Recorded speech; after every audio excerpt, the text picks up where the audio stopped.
자, 이번 시간에는 우리 GDP의 정의랑 개념까지 살펴봤기 때문에 이 GDP에 영향을 주는 요인들에 대해서 소개하는 시간 갖도록 하겠습니다. 요거는 그냥 아까 뭐 설명드렸던 시간이 지남에 따라 GDP도 이렇게 출렁출렁 거리죠. 근데 이제 좀 더 연장을 하게 된다면은 당연히 X축 시간이 한다면 이렇게 GDP가 이렇게 성장을 해요. 당연히 경제가 이게 성장하듯이 말입니다. 그래서 좀 더 그림을 예쁘게 그리면 어떤 추세라는 게 성장 추세라는 게 있겠죠. 이걸 바탕으로 이렇게 출렁출렁 거립니다. 이런 식으로 경기 변동과 경제 성장이 혼재되어 있는 그런 상황이다라고 보시면 되겠습니다.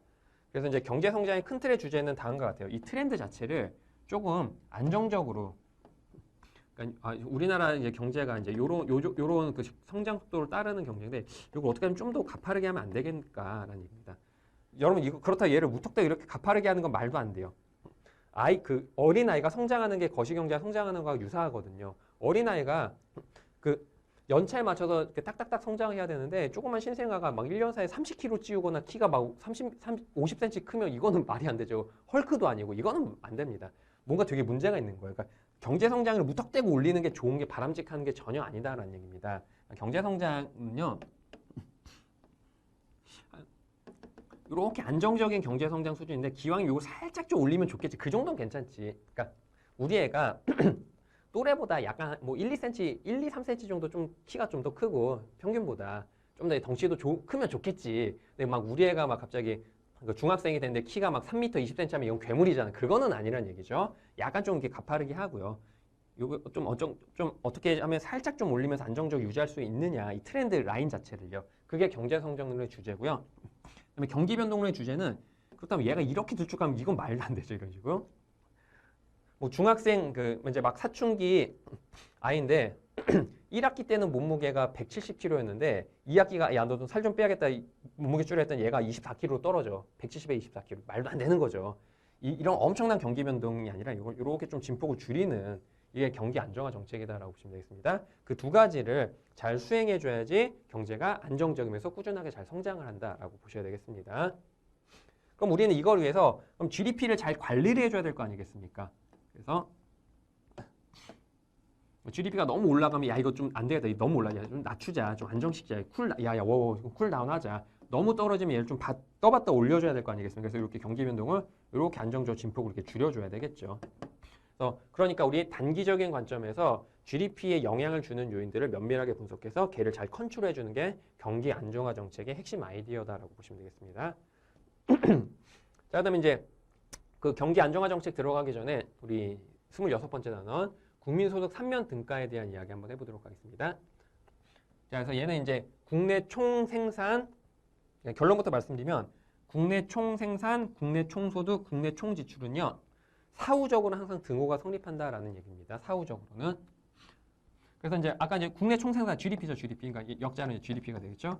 국내 총생산 물론 여기서 여러분 얘는 실질 GDP를 말합니다. 그래서 앞으로 거시경제 파트에서 별다른 언급이 없는 GDP는 실질 GDP를 의미한다고 보시면 돼요. 그러니까 실질 GDP의 전체 소득이랑 그 국민들의 총소득, 뭐 정확히 국민들의 총소득이다라기보다는 대한민국에서 경제활동에 참여했던 경제주체들이 얻어가게 된 소득, 그게 좀 더 정확하긴 하겠죠.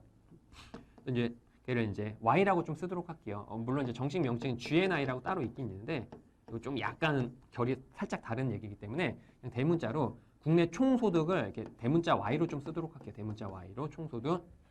그다음에 총지출이라는 게 있습니다. 총지출은 뭐겠습니까? 대한민국에서 경제활동하는 경제주체 돈 벌었으면 써야 될 거 아니겠습니까? 굶어 죽을 수는 없잖아.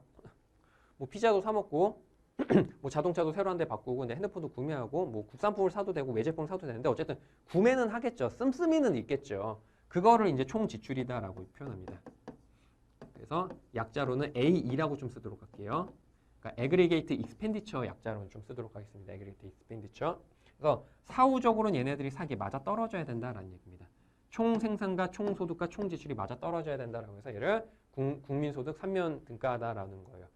근데 여기 국민소득이라기보다는 이제 국내소득 3면 등가라고 쓰는 게 좀 적합한 용어긴 한데 이게 몇십 년 전에는 이게 국민소득이라는 용어가 있었거든요. 그래서 그때 관례적으로 굳어지다 보니까 이제 국민소득 3면 등가다라고 보여지고요. 그냥 줄여서 그냥 총소득 3면 등가 혹은 총생산 3면 등가다라고 보시면 되겠습니다. 그러니까 얘가 언제 어디서나 초 단위로, 그러니까 1조, 분 단위로 얘가 딱 등호가 될 필요는 없어요. 근데 이제 사전적, 이제 사후적으로 정산하게 됐더니 얘가 딱딱 맞아 떨어져야 된다는 얘기입니다. 즉 일시적으로는 여러분 이렇게 될 수도 있고 이렇게 될 수도 있어요. 일시적으로는. 그런데 얘가 아주 빠른 속도로 이렇게 등호를 달성해 나간다라고 이제 보시면 되겠습니다.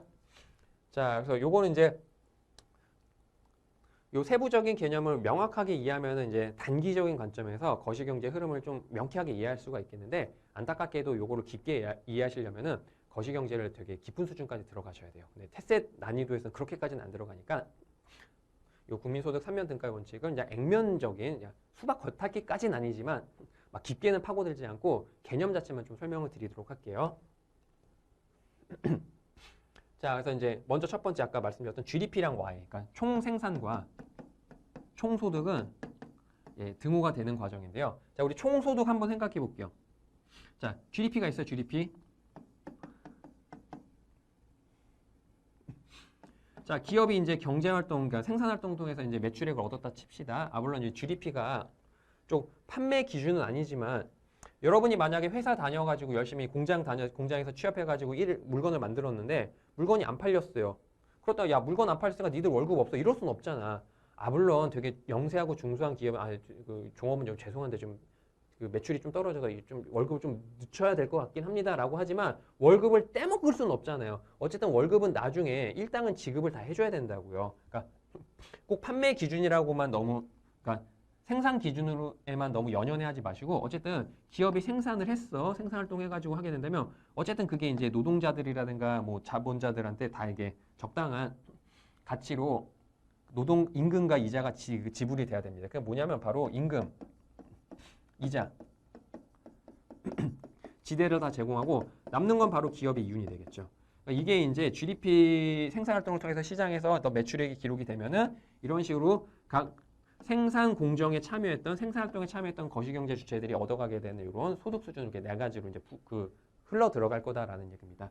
얘가 이제 총소득이 돼요. 이게 이제 총소득. 그러니까 총소득은 임금소득, 이자소득, 지대소득, 그다음에 이제 주주들의 이윤 수준 이렇게 딱 그 분석이 되겠죠. 그러니까 얘는 이게 등호가 돼야 돼. 여러분 얘가 등호가 안 된다는 얘기는 뭐냐면 사장님이 뭔가 삥땅 쳤다는 얘기야. 그러니까 회계 부정을 저질렀다는 얘기예요. 그렇기 때문에 얘는 당연히 등호가 돼야 됩니다. 불법적 요소가 없다면 말이죠. 자, 그래서 이제 거시경제 전체 주체들이 요만큼의 총소득을 얻었는데 그럼 얘는 어떻게 분해가 되는지 봤다면 자, 이렇게 총소득 요만큼 얻어왔습니다. 그럼 어떻게 되죠? 일단 여러분 세금 내야 돼요. 세금을 안 낼 수가 없겠죠? 그러니까 이거 텍스의 약자입니다. T는 텍스의 약자예요. 세금 내겠죠? 남는 얘를 우리 처분 가능 소득이다라고 부릅니다. 얘가 이제 처분 가능 소득. 아, 처분 가능 소득 약자로 디스포잘 인컴이다라고 하거든요. 그래서 여기 D를 좀 붙인 거예요. 총소득 중에서 세금 내고 남은 게 이게 이제 처분 가능 소득인데 이거 어떻게 합니까? 일부 저축하겠죠. 여러분 여기서 S는 이제 세이빙의 약자가 됩니다. 저축의 약자가 되겠죠. 남은 게 이제 소비. 여기서 C는 뭐의 약자일까요? 예, 컨섬션의 약자겠죠. 당연히 소비, 컨섬션 이런 식으로 좀 나눠지게 됩니다. 총소득은요. 그래서 이제 이렇게 되겠죠. GDP는 Y랑 일치하고 근데 얘는 C 더하기 S 더하기 이렇게 T와 일치하겠구나라고 보시면 되겠습니다. 아, 여러분 일단 여기서 그 폐쇄 경제를 가정할게요. 그러니까 클로우즈 이코노미, 그러니까 외국과 교역이라든가 자본 거래를 하지 않은 아주 좀 되게 극단적인 폐쇄 경제를 가정을 하겠습니다. 여러분 실제적으로 현실에서 완벽한 폐쇄 경제 국가는 없겠죠. 근데 일단 그렇게 가정을 할게요. 나중에 개방 경제까지 확장을 할 텐데 일단은 폐쇄 경제 가정하겠습니다. 자, 그리고 여러분 익히 아시는 것처럼 경제 주체는 누가 있죠? 예, 가계, 기업, 정부가 있지 않겠습니까? 가계, 기업, 정부 이렇게 세 개 경제 주체가 있겠죠. 자, 이거 텍스 이거 누구한테 갑니까? 이거 정부한테 가겠죠. 그래서 정부가 씀씀이를 쓰겠죠. 이래서 G는 여러분 가버먼트 약자입니다. 정부 지출 말이에요. 정부 지출. 그러니까 이 텍스는 바로 이제 정부가 쓰겠죠. 이건 이제 가계 지출이죠. 가계. 얘는 그냥 C 그대로 가시면 됩니다. 이건 얘 가계 지출, 이건 정부 지출. 자, 근데 여러분들 민간 경제 주체들이 열심히 저축한 거 이거 다 어디로 갑니까? 예, 금융시장으로 흘러 들어가잖아요. 은행이라든가 주식시장이라든가 채권시장 등등 금융시장으로 흘러 들어가겠죠. 그럼 이거 어떻게 합니까? 기업들이 요 금융시장에서 그 들어온 저축을 빌리겠죠. 대출을 받아서 어떻게 합니까? 투자를 하겠죠. 얘는 인베스트먼트 약자입니다. I는. 이렇게 변환이 돼요. 그러니까 다시 말씀을 드리면 Y는 이렇게 이제 여러 가지 경제 이제 흐름을 토대로 얘는 C 더하기 S 더하기 T로 이렇게 구성이 되는데 얘는 바로 정부의 지출로 잡히고요. 얘는 바로 가계의 지출 씀씀이로 잡히고 얘는 바로 민간의 투자 목적의 지출. 그러니까 인베스트먼트 약자입니다. 그래서 얘는 민간 투자 지출, 얘는 정부 지출, 얘는 이제 가계 지출. 그러니까 소비 지출이죠, 그냥. 이렇게 이제 세 가지로 이렇게 나눠지게 되는 걸 볼 수가 있겠습니다. 얘가 여러분 총 지출이 되는 거예요. 총 씀씀이 에그리게이트 익스펜디처가 됩니다. 즉 C 더하기 I 더하기 G다라고 이렇게 표현할 수가 있거든요. 그래서 얘는 뭐냐면 소비 지출, 민간의 투자 지출, 이건 정부 목적의 투자 지출이 됩니다. 가계의 씀씀이, 기업의 씀씀이, 정부의 씀씀이. 즉 거시경제를 구성하고 있는 모든 경제 주체의 총 씀씀이가 되겠죠. 이렇게 구성이 됩니다. 그러니까 당연히 그래서 우리 사후적으로는요. 정산이 다 모두 완료되고 나서는 GDP랑 Y랑 AE 예, 요거 얘네들이 다 일치하게 되겠구나라고 이렇게 보시면 될 것 같습니다. 아 물론 아까 말씀드렸던 것처럼 일시적으로 이렇게 부딪힐 수가 있어요. 일시적으로. 이럴 수도 있더라라는 얘기. 일시적으로 이게 가능해요. 하지만 빠른 시간 안에 얘는 딱 이렇게 등호가 맞춰지게 된다라고 보시면 되겠습니다. 이게 이제 국민소득 3면 등가의 원칙이다라는 거예요.